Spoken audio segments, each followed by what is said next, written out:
नमस्कार, मैं पंडित आशुतोष मिश्र। आज के इस वीडियो में आपको बताने वाला हूँ कि शिववास क्या होता है, शिववास किस लिए देखते हैं, इसका विधान क्या है। जैसे मान लीजिए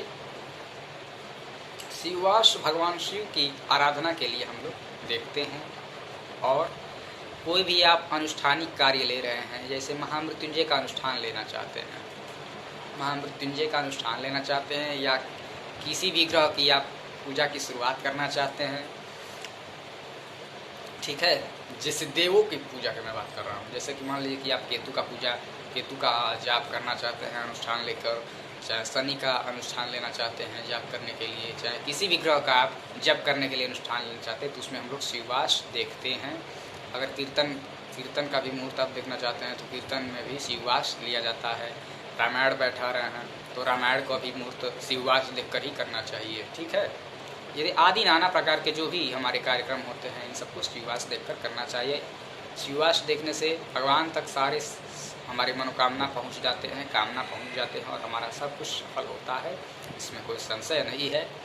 शिववास मुख्यतः रूप से रुद्राभिषेक जो कहते हैं, आप रुद्र अष्टाध्यायी का पाठ करने के लिए हम लोग करते हैं।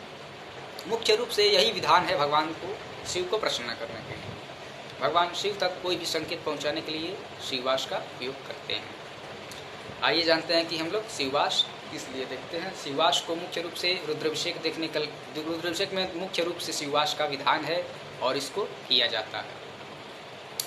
शिववास कैसे देखते हैं, आइए हम जानें कि शिववास की गणना कैसे करते हैं।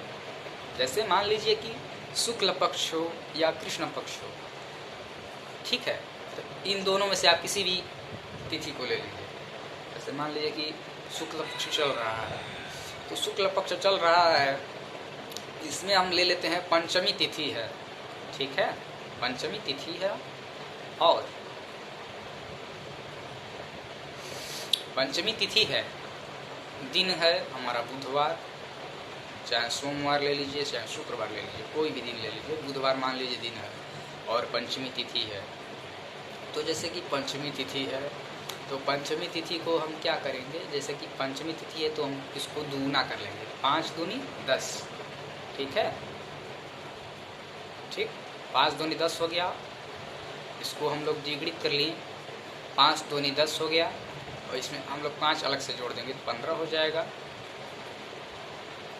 और 15 हो गया, इसमें हम लोग 7 से भाग दे देंगे, तो 7 दूने 14, शेष हमारा कितना हो गया 1। अगर शेष 1 आए, 2 आए और 3 आए तो मुख्य रूप से अग्निवास नहीं, मुख्य रूप से शिव का वास प्रमुख है। इन तीनों मुहूर्त में हम लोग शिववास मानेंगे, और इन तीनों मुहूर्त में हम लोग कोई भी कार्य कर सकते हैं, रुद्राभिषेक भी कर सकते हैं, ग्रहों की पूजा कर सकते हैं, या रामायण हो रामायण का पाठ कर सकते हैं, हरि कीर्तन रख सकते हैं, कोई भी आप कार्य कर सकते हैं, कोई संशय नहीं है। अगर शेष में 1, 2 और 3 आए तो हम लोग शिव का वास मानेंगे। अगर अन्य संख्या आए तो हम लोगों को शिववास नहीं मानना है, शिव तक हमारा कोई भी संकेत नहीं पहुंचेगा, ठीक है।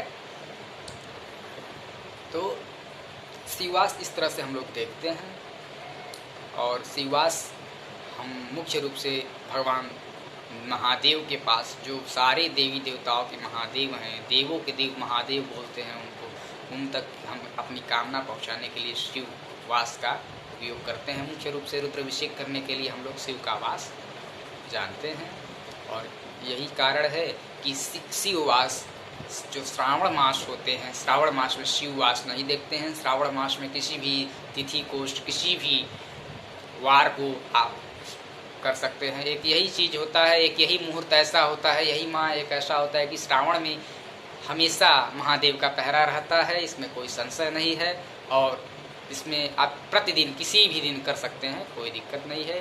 केवल अगर आप अन्य मास में, अन्य महीने में, श्रावण को छोड़ के अन्य मुहूर्त में आप देखना चाहते हैं तो यह शिववास देखकर आप रुद्राभिषेक कराइए, कोई भी अनुष्ठानिक कार्य कराइए, इसी तरह हम लोग देखते हैं। एक बार मैं और समझा देता हूँ शिववास की गणना कैसे करते हैं। जैसे मान लीजिए कि शुक्ल पक्ष की सप्तमी तिथि है या अष्टमी तिथि है, ले लीजिए। अष्टमी तिथि ले लीजिए, 8 दूनी 16 हो गया, उसमें 5 हम जोड़ देंगे। किसी भी आप पक्ष की तिथि लेकर जोड़ेंगे, उसमें 5 हम जोड़ेंगे और 2 से गुणा भी करेंगे। जैसे मान लीजिए अष्टमी तिथि 8 दूनी 16 हो गया, उसमें हम 5 जोड़ देंगे, फिर हम 7 से भाग दे देंगे। ठीक है, तो 8 5 7 दूनी 14 और उसमें 5 जोड़ दिया, 14 5 19। उसके बाद से 7 से भाग दे देंगे। 7 दूनी 14, शेष कितना हो गया?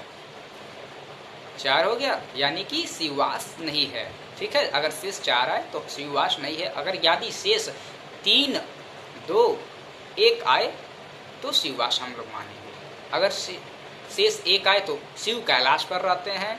अगर शेष 2 आए तो शिव गौरी माता पार्वती के पास रहते हैं। और अगर शेष 3 आए तो शिव भगवान नंदी यानी कि वृक्ष भगवान के ऊपर पशुपतिनाथ जो होते हैं उनके पास रहते हैं।